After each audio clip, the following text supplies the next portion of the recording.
As histórias em quadrinhos são apenas entretenimento ou podem ser um potente instrumento de trabalho na educação? Elas passaram a fazer parte dos títulos adquiridos pelo Programa Nacional Biblioteca Escola em 2006. De acordo com o Ministério da Educação, a leitura de obras em quadrinhos demanda um processo complexo por parte do leitor. Texto, imagens, balões, ordem das tiras, onomatopeias que contribuem para a independência do leitor na interpretação dos textos. E acredite, um aluno pode melhorar o desempenho em até 100% por conta desse tipo de obra. Quer saber como? Então fique com a gente. Está no ar o Educação.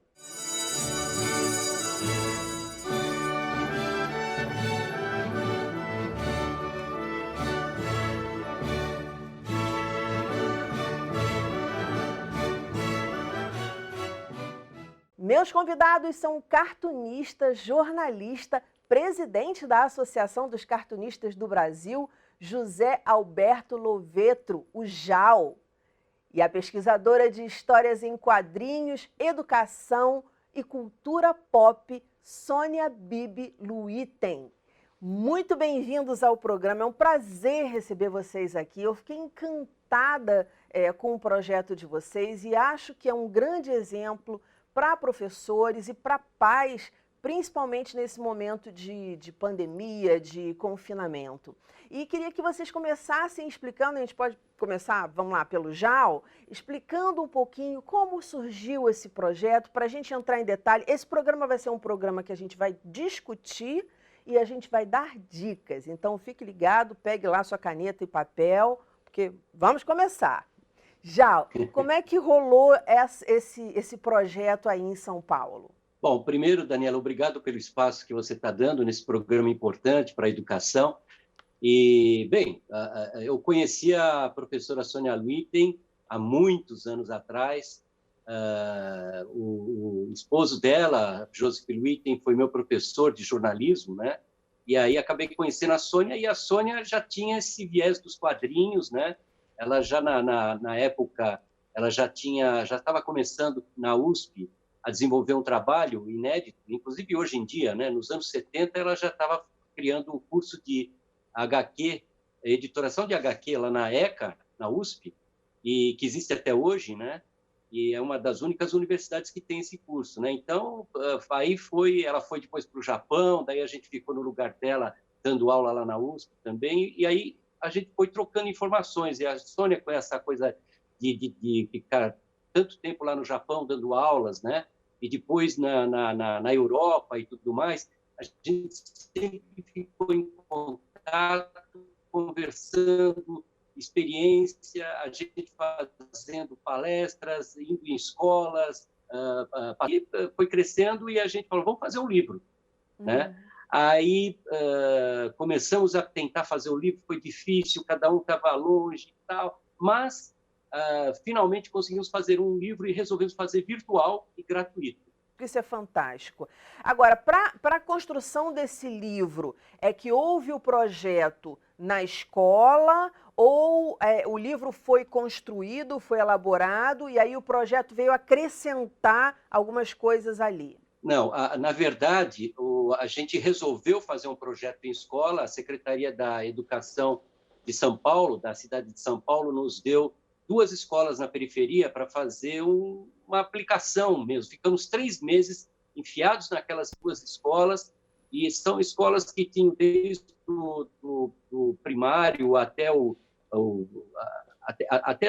tinha várias graduações e vários professores, estava aberto a todo mundo. Então, a gente teve, por 3 meses, esteve dentro dessas escolas aplicando exercícios para qualquer matéria.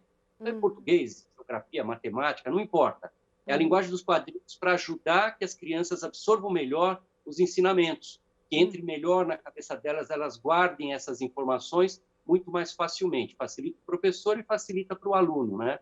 Sim, porque é uma linguagem gostosa, é lúdica, faz parte já do universo infantil e dos adolescentes. E depois disso é que nós resolvemos fazer o livro, porque com esses 3 meses dentro das escolas, nós percebemos que todos os livros que saíram até hoje, indicando quadrinhos para a sala de aula, eles foram muito didáticos de uma forma que o professor não se entusiasmava a usar a teoria na prática. Então, a gente fez um livro muito mais simples, dá para ler em um dia, e já aplicar na sala de aula, e no dia seguinte o professor já vai ter resultados, quer dizer, sem gastar nada, porque o livro é gratuito. Para você aplicar quadrinho na sala de aula, é papel e lápis. Então, não se gasta nada e se eleva o ensino. Sim. Sônia, como é que foi esse processo para você?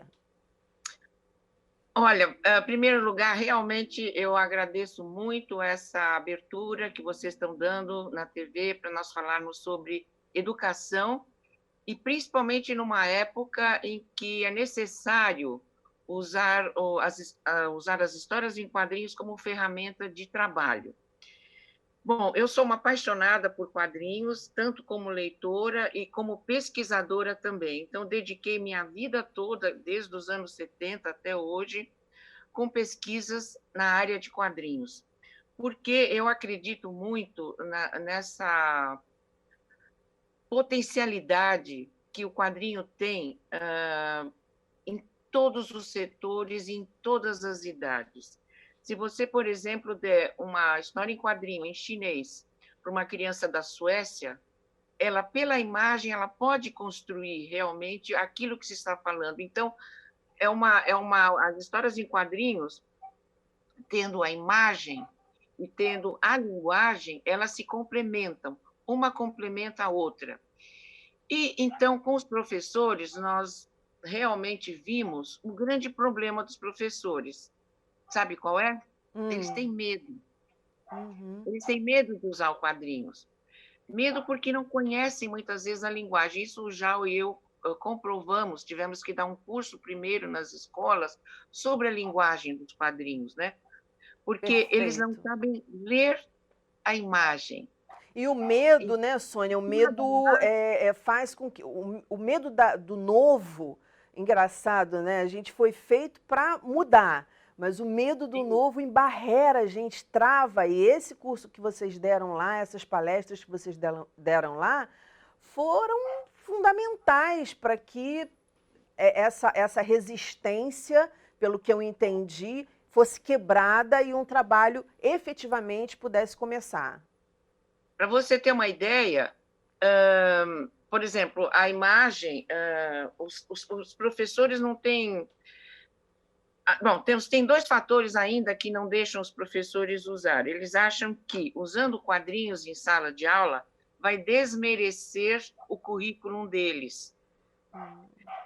Usar quadrinhos, então, assim, coisa infantil. Então, eles não têm, assim, a ideia de que as histórias em quadrinhos, elas têm um nome em português, remete a assuntos infantis, mas ela tem, assim, você pode usar para... Tanto é que no nosso livro tem para alunos do curso básico, fundamental, até universitário.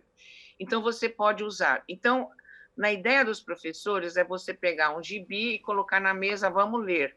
Então, o quadrinho não é divertimento, ele precisa de uma...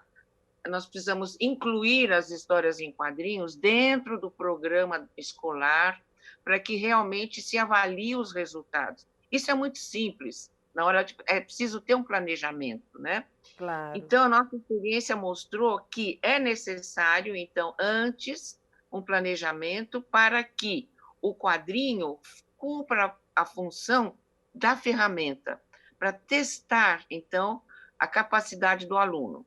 Depois, mais tarde, eu vou falar para você como a gente pode usar isso de duas formas dentro da sala de aula. Maravilha. Não, e outra coisa que eu queria falar para vocês, programa bom, e modéstia à parte, educação é sempre bom, porque tem sempre pessoas fantásticas, passa rápido. Então, falem o que vocês acharem mais importante para o pessoal que está em casa, logo, porque daqui a pouquinho eles vão me dar o tempo que tá... Acabou. Aí eu fico desesperada, falando assim, meu Deus, tinha tanta coisa para a gente conversar.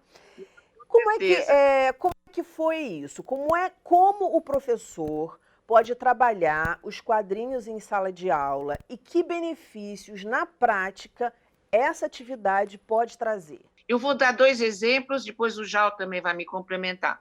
Você pode usar o quadrinho simplesmente como uma ferramenta falando sobre determinado assunto. Por exemplo, aqui eu tenho um livro sobre Lampião, eu fiz até a apresentação dele. Então, assim, o que isso significa, como que eles vivem, qual é a roupagem. Então, em cada matéria, que geografia, em cada matéria você pode colocar uma história em quadrinho já pronta e fazer, então, tanto na área de artes, de português, de geografia, de história, enfim, psicologia, você pelos personagens pode ver como é que a criança pensa. Então, essa é uma forma. E a segunda forma é pedir para eles fazerem uma história em quadrinho. Então, isso normalmente deixa a classe quieta, com silêncio, porque nós dois vimos o quanto é um barulho num curso que tem 50 crianças numa classe, ou 50 adolescentes. O Jal depois vai também falar. Então, você deixa, o professor pede um tema, por exemplo, geografia. Antes dele arguir, as crianças têm que montar, então, com aquilo que o professor está falando, por exemplo, ecologia, ou sobre desastres naturais, eles montam os personagens. Então, assim, eles fazem um quadrinho antes até do professor dar aula, certo? Isso é muito gostoso. Isso já começa com pique, né? Já começa com uma, vamos dizer assim, com um estímulo para eles. Porque imagina, vou desenhar, vou escrever. Porque quando, por exemplo, eu era aluna, que falava assim, tirem uma folha do caderno para fazer redação. A turma inteira fazia, eu fazia, oba! Porque já era, né, uma tendência minha a gostar de escrever. Mas eu acredito, e vocês vão poder confirmar isso, quando fala assim, façam uma história em quadrinho. Eu acho que todo mundo deve dizer oba. E está todo mundo escrevendo. Todo mundo fazendo. E o mais importante é o seguinte, entre um quadrinho e outro tem o vazio. Não tem? Qualquer pessoa, ele vai reconstituir, quer dizer, o cérebro funciona muito, porque é de uma ação descontínua e você passa a fazer uma ação contínua. Então, o cérebro da criança está trabalhando muito, e os adultos não percebem isso. Infelizmente, mas vão perceber. Quem estiver ouvindo, quem assistir ao nosso programa vai perceber. Jal, eu queria que você desse aqueles exemplos maravilhosos também que você deu sobre matemática, enfim. Até a gente chegar, eu espero que a gente consiga nesse programa chegar às cavernas. Se a gente não conseguir, a gente faz um resuminho no final para o pessoal entender o que eu estou querendo dizer. Mas vamos lá, dá aqueles exemplos bacanas, Jal. Não, é o seguinte, o livro tentou ser o mais simples possível para o professor entender a importância da linguagem em si, porque o próprio professor vai começar, na sala de aula que ele conhece os próprios alunos e tal, a desenvolver. Ele já sabe quem desenha, ele já sabe quem pode fazer fotonovela, que é quadrinhos também, ou colagem. Né? A pessoa não pode ter uma desculpa, não sei desenhar, porque o quadrinho dá para fazer com tudo. Né? Então, por exemplo, numa aula de matemática, ensino médio, que o professor está querendo explicar o que é o pi, e a pessoa, na cabeça, já cria uma barreira tremenda, falando o que eu tenho que saber desse número, que é um número que não termina nunca, que eu vou usar na minha vida esse negócio, já cria uma barreira. Eu não quero aprender, sabe? Então, o professor vai pegar grupos de 4 alunos, vamos dizer assim. Um deles vai ser o desenhista, ou os 4 vão desenhar, ou eles vão resolver. Ou vão fazer a colagem, ou vão fazer fotonovela, mas vão ter que resolver isso daí. Aí, o professor explica um pouquinho de como que é para fazer uma história em quadrinhos. No livro tem uma explicação simples que o professor pode usar, para a criança já sacar como que é a linguagem. E aí ele vai falar, bom, agora todo mundo que está aí vai ter que criar uma história em quadrinhos com o pi. O pi é um personagem, ele não é um número. Aí vai pintar aquela coisa que, quando você joga uma novidade na cabeça das crianças, dos jovens, eles vão longe. Eles vão começar a pensar o pi no país dos números. Coitado, ele não sabe bem o que ele é, porque ele não tem fim, e, de repente, eles brigam com o número 2, que é um par. Fantástico. Zero, né? Falando quem é mais zero. E aí vira uma historinha. O que acontece? O professor vai estar olhando essas historinhas que estão sendo feitas, vai estar passando para não sair uma informação errada, mas para fazer uma história e criar um personagem, você tem que pesquisar. Só que o aluno vai pesquisar pelo outro lado do cérebro, que não é o da barreira. É o lado onde é criativo, ele pode brincar, ele pode voar, o tempo vai passar, ele nem vai perceber. E aí cria um clima tão gostoso para a aprendizagem e termina as historinhas, pode-se fazer uma exposição, porque o que vai acontecer? Cada grupo vai ler o que o outro fez, então ele vai reaprender novamente, vai reaprender. Resultado, nunca mais, até os 100 anos de idade, não vai se esquecer o que é o pi, a lembrança vai ser muito gostosa, vai estar mostrando para os netinhos, ou se virar uma revista em quadrinhos na sala de aula.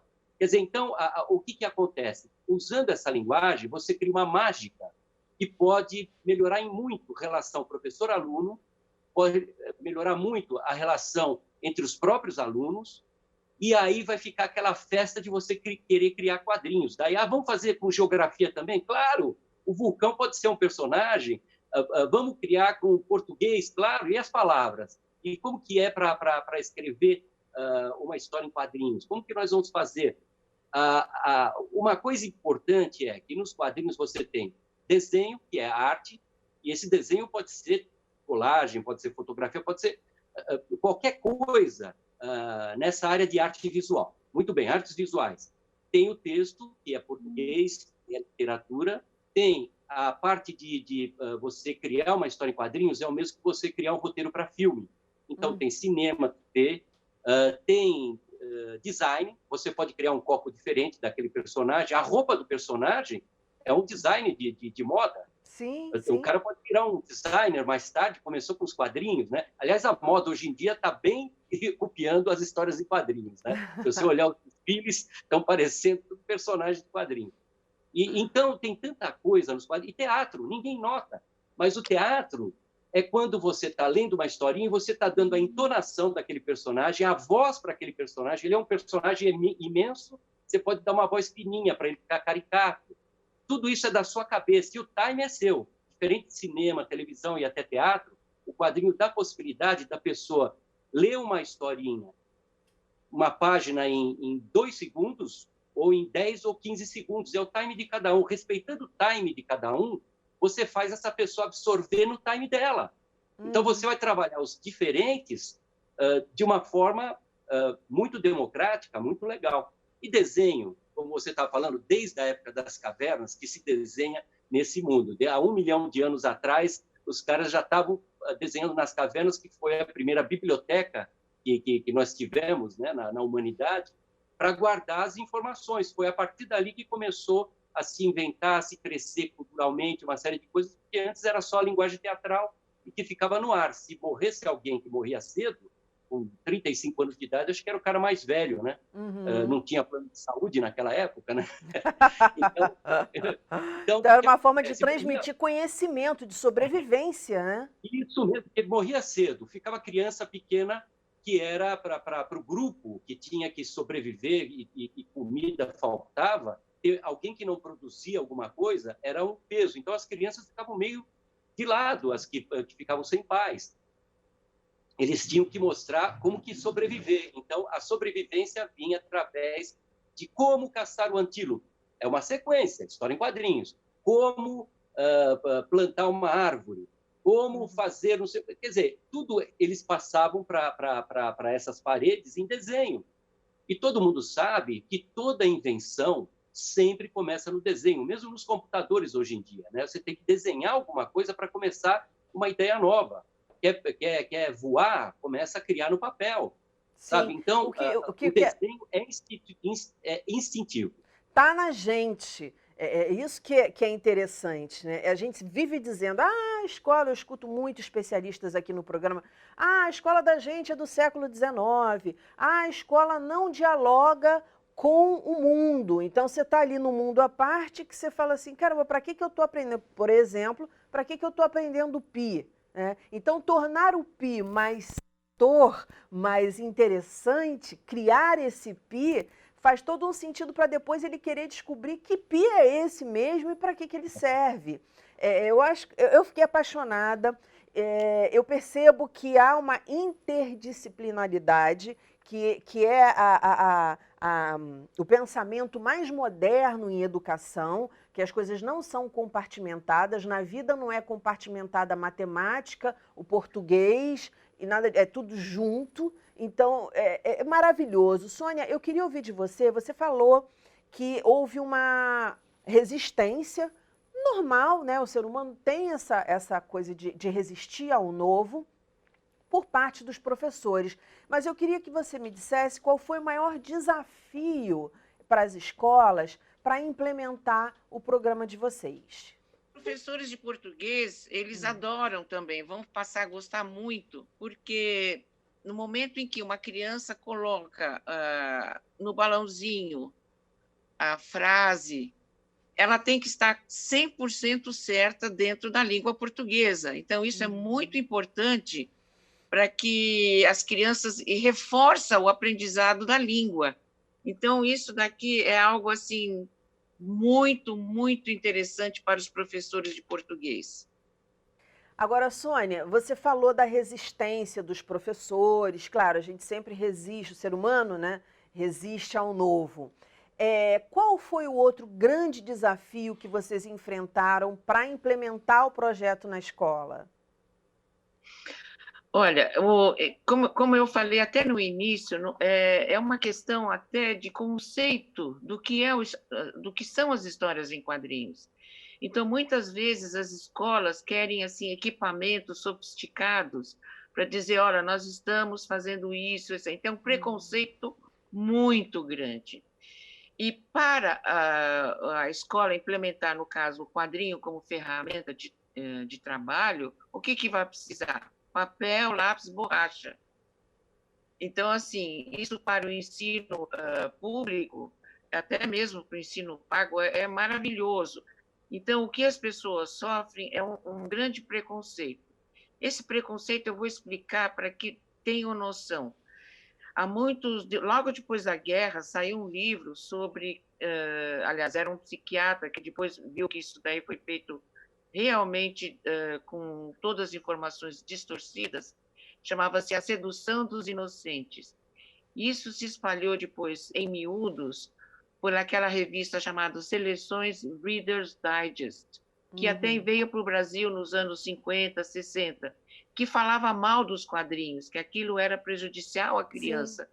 Então, isso ficou assim, vamos dizer, mais ou menos umas 3 décadas, até que as pesquisas começaram. Então, assim, eu mesma, quando implantei um curso de quadrinhos na universidade, os outros professores torciam o nariz para mim. Eu era pesquisadora de história em quadrinho. Falou, não podia ser de outra coisa, a não ser quadrinho. Pois é, isso me deixou tão chocada quando eu entrevistei, eu não sabia dessa história, e quando eu entrevistei o Ziraldo, ele contou exatamente isso, da demonização dos quadrinhos. Gente... Não, era um negócio assim, é uma loucura. Então, por exemplo, eu fui orientadora de teses, vou a bancas de teses, incentivando para que os professores abram. Um país sem pesquisa nesta área de quadrinhos não vale nada. Então, o pessoal fala assim, olha, eu fui para o exterior, vi uma livraria cheia de livros de quadrinhos. Eu falei, lógico, eles escrevem sobre eles mesmos. Hoje, no Brasil, nós temos, assim, uma grande quantidade. No troféu HQ Mix, eu instituí um troféu para pesquisadores de histórias em quadrinhos e cartoon e desenho animado. Então, nós temos 3 troféus para trabalho de conclusão de curso, para o mestrado e para o doutorado. Nós temos uma equipe de 5 doutores de todo o Brasil, espalhada pelo Brasil, do Ceará até o Paraná, Rio Grande do Sul, tem do Rio. Então, assim, o que eu fiz a minha vida toda foi batalhar para que as pessoas não tenham preconceito como algo que pode ajudar tanto as escolas. Nós estamos precisando disso nas escolas. Então, não tenham medo, professores, nem pais. O quadrinho, ele é ótimo. Todo mundo fala, não, mas tem filmes melhores, livros melhores. Tem livro porcaria também. Escolha os melhores quadrinhos. Claro. Então, assim, vamos nivelar por cima. Com Isso certeza. é muito importante. É um universo, gente, maravilhoso. Eu queria que vocês contassem desses alunos, que eu comecei o programa falando disso, que tinham baixo desempenho e que tiveram, assim, uma melhora absurda eu queria que vocês Absurda falassem mesmo. desses... Aham. Eu vou falar dado de português, o Jal também pode depois me complementar. Os professores que tinham mais barreira era de língua portuguesa, mas no momento em que os alunos nos enviavam os quadrinhos ao Jal, a mim, nós íamos um por um, então tinha palavras, por exemplo, lápis com Z, analisar com Z. Nós falávamos para os alunos, isso vai ser exposto na sua escola, isso vai ser exposto em algum lugar. Você quer que a sua palavra saia errada? O que eu escrevi errado? Dá uma olhadinha, analisar com Z, quiser com Z. Essa criança nunca mais vai esquecer isto. É uma experiência. É uma pela experiência. Experiência e pela exposição dela, porque depois, quero que ele conte, nós somos convidados a expor todos os trabalhos desses alunos num shopping center em São Paulo. Conta aí, Jal. Gente, antes do Jal começar, eu queria que vocês falassem do livro, dessa questão que eu sei que o Jal já me falou, que qualquer um pode desenhar, porque, por incrível que pareça, nós estamos a 2 minutos do término do programa. Passa muito rápido. Então, vamos para o mais importante, porque a gente está falando aqui de um instrumento de trabalho maravilhoso, super potente, que está disponível gratuitamente na internet. Por favor, Jal. Bom, em primeiro lugar, que o professor ele tem que ver que o quadrinho é estímulo, tanto é que crianças de 5 anos de idade aqui no Brasil se interessam em ler quadrinhos e elas se alfabetizam com o quadrinho. Então, é super importante para estimular o aluno e fazer o professor ter um trabalho mais profícuo, né? Uma coisa que funcione melhor. O livro chama efeitohq.com. É só entrar na internet, está lá, tem o apoio do Ziraldo, o apoio do Maurício de Souza, e eu e a Sônia gravamos também para explicar um pouquinho para os professores. Então, tem toda a explicação ali, o professor recebe depois o link para baixar o livro gratuitamente e tem um caderno de exercícios onde pode se desenvolver essa área do desenho, essa área de como fazer quadrinhos e várias ideias que foram colocadas no próprio livro, para matemática, para português, para geografia, para história e tudo mais. Então, está muito bem delineado, tem um canal aberto para falar com a gente e eu acho que isso daí vai fazer a gente elevar o ensino de uma forma que a gente consiga fazer rapidamente. Isso que é o mais importante, né? Porque do jeito que está, nós estamos nos últimos detalhes. Fala, Jal, para a gente aquele exemplo que você deu do aluno que já era bom como ficou e do aluno que tinha dificuldade, que tinha baixo desempenho, como ele ficou a partir do uso dos quadrinhos, que a gente ainda tem esse tempo e eu acho esse exemplo muito importante. Na experiência que tivemos dentro da sala de aula durante 3 meses, o resultado que os professores depois resultou nessa exposição dentro de um shopping foi de que o mínimo que você consegue de evolução de um aluno, o mínimo é 10%. Mas por quê? Porque esse é o bom aluno. Então, ele já é um bom aluno, então ele cresce ainda mais. Agora, aquele aluno que dorme em sala de aula, aquele aluno que fica sem prestar atenção e tudo mais, ele vai focar mais, esse melhora até 100%. Por quê?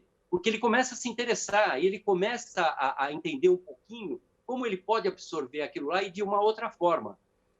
Teve uma professora em uma época que a gente deu uma palestra, ela tinha já uns 70 anos, ela falou, eu não sei desenhar, daí eu na palestra eu falei para ela, a Sônia lembra, ela estava junto, dando a palestra, se a senhora não desenhar no final dessa palestra aqui e ensinar os seus alunos desenho, eu corto o braço. Ela ficou meio assim. Olha, Jal, eu já te falei que eu só sei desenhar casa olha. E montanha. Eu vou pegar esse livro e eu vou aprender a desenhar, porque eu acho tão bonito o quadrinho, gente.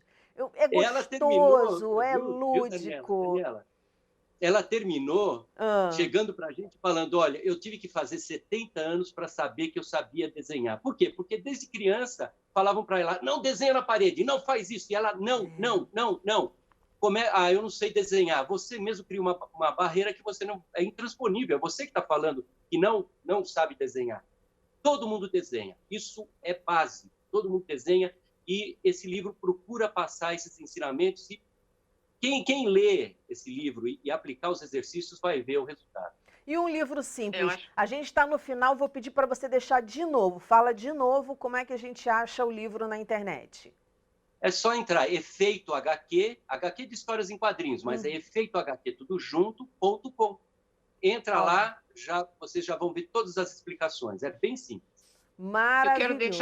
Eu quero deixar uma mensagem final, que eu acho assim, que o objetivo de todo professor é educar, mesmo que o método não seja convencional. Então, se as histórias em quadrinhos melhorarem as habilidades de leitura, compreensão, imaginação, pesquisa e até a disciplina em sala de aula, eu acho que elas devem se transformar numa ferramenta de trabalho para professores e pais. E eu endosso o que vocês estão falando, porque eu entendo perfeitamente, eu também sou professora, e eu acho que o projeto de vocês tinha que ser aplicado em todo o país, porque com certeza os níveis de aprendizagem, de envolvimento e de desempenho dos alunos iria melhorar e vai melhorar. Vamos trabalhar nesse projeto. Gente, muitíssimo obrigada. Pois foi essencial você dizer isso também, porque a gente sabe que escolas e municípios passam por dificuldades na sua rede de ensino. E dizer que, poxa, com lápis e papel a gente consegue fazer isso, então, e ainda tendo um livro gratuito na internet para baixar e explicar tudo, gente, coisa dos deuses. Muito obrigada, muitíssimo obrigada por vocês terem selecionado esse tempinho para estar aqui no Educação, contando essa história tão bonita. Parabéns, sucesso e voltem sempre, porque eu sei que vocês não param com o projeto, a cabeça de vocês está sempre a mil. Beijo grande. O nosso programa fica por aqui. Na segunda-feira que vem tem muito mais às 9 horas da noite. Educação, se você não se envolver, não rola. Dias felizes, paz e até lá!